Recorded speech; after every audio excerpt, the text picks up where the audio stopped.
It's hard to believe 7 months ago the first sod of soil was actually turned here at the new Pakenham Racing Complex.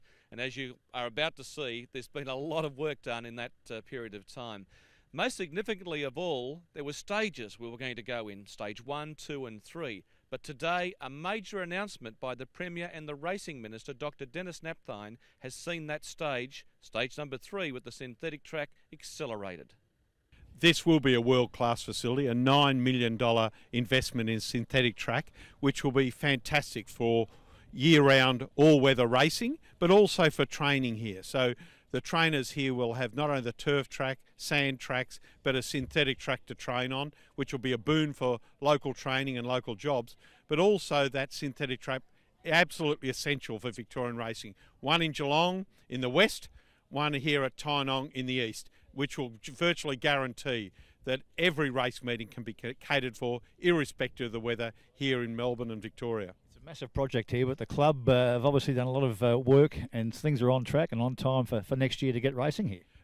Absolutely massive project, $60 million investment, huge investment in this facility. This is a 600-acre property, huge track, 2,400 metre grass, turf track, beautiful straight, and now with the synthetic track as well. This is going to be a great racing centre. Quality racing, the best state-of-the-art racing anywhere in Australia, if not the world, and a magnificent training facility. So this is a big win for racing in Victoria. It's a big win for punters because the money that half funds a lot of this is coming from their own money, isn't it? That's right. The unclaimed dividends is going back into racing infrastructure. So when you wash that ticket in your washing machine or forget to collect your winnings, now you know that your money's being invested in better racing facilities like this all-weather track here at Tynong. And I know myself, I had a horse due to run at Mornington on Sunday, a meeting abandoned. Now, we would have loved to be able to shift that meeting to an all-weather track here at the Pakenham Racing Club, and that's what we'll be able to do in the future.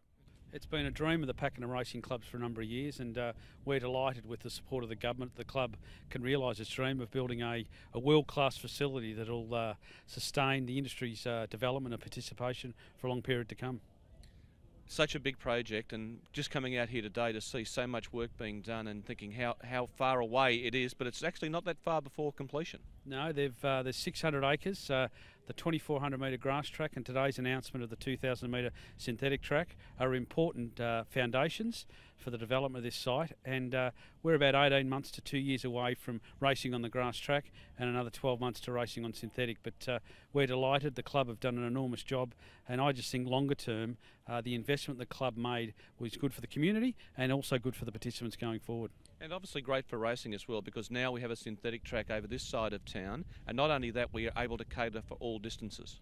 Our plan, all distances across grass and synthetic, our plan will be to run up to 40 race meetings once this venue is fully functional, split around 16 synthetics and 24 grass track race meetings. So yeah, we'll get some consistency. All the research through our joint venture partner Tabcorp and the research we've done ourselves suggests that if we can build consistent product at one venue, we'll grow wagering. Importantly, there's 150 acres here that trainers will be able to share in and build a cost-effective training operation for the future. And not to be forgotten, the support of the Premier has been magnificent for racing. The Premier and the coalition government, with the support of Denis, previously Racing Minister, now Premier, has made a massive investment into racing in this state. If we look over the last 4 or 5 years, there's been over $60 million of money invested by the government and the clubs and Racing Victoria into more than 200 projects across the state of Victoria. Infrastructure for our racing product is vitally important. We'll continue to invest in these areas to ensure participants can perform their duty in a safe environment. And for synthetic racing in Victoria going forward, does this now cap the tracks we need at this stage with the announcement today for synthetic track racing? I think it does, Terry. Synthetic track racing will play a part. It'll never dominate. Grass track racing is the surface of choice from participants, but we're in a climate where we lose and have to transfer some 50 race meetings a year. When we look at the cost to the industry, it's about $800,000 a year in lost prize money, payments to the participants where we'd prefer to be racing. There's lost turnover, so we lose 50 race meetings. We just want to make sure of the 570 race meetings we run a year, we always realise there'll be lost meetings, but we'd like to get that number down to a more manageable level of less than half of that. So as you can see, a synthetic track that gives some certainty, builds confidence, will build turnover, good for the trainers, the jockey and the punting public. This is a great day for the Pakenham Racing Club, but also a great day and a fantastic announcement for the Victorian racing industry. With the synthetic track, that was in stage number 3, so you've actually leapfrogged by a couple of years, and you've also got the ability to be able to put lighting in at a later date as well? Yeah, well, we've always had the ability to light the or provide the lighting infrastructure for the synthetic track. So in respect to lights for the synthetic track, it's basically engineered, and the conduits are actually in under the track, so we won't have to come back and basically dig up the existing turf track to get those lights in.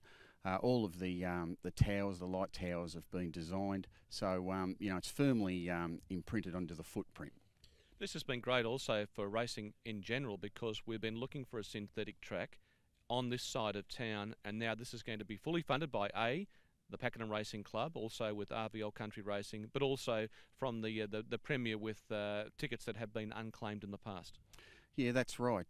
3 million of the 9 million required to build this synthetic track is coming from the government's VRIFT fund, which is basically a fund made up of the unclaimed dividends on an annual basis. So, we're delighted to have received a $3 million amount from the government fund. That's a big contribution, and it's quite sizable, and I think it reflects the Premier and also racing industry's support for this synthetic track here today. For our viewers on TVN, refresh us when we have the grass track up and running, and then when will the synthetic track follow on from that? Yeah, well, the grass track is basically, as you can see, well underway with its construction at the moment, and we're hoping to have it completed by the latter end of 2013, and it will just lay and consolidate for the 12 months subsequent to that for commencement of racing in late 2014.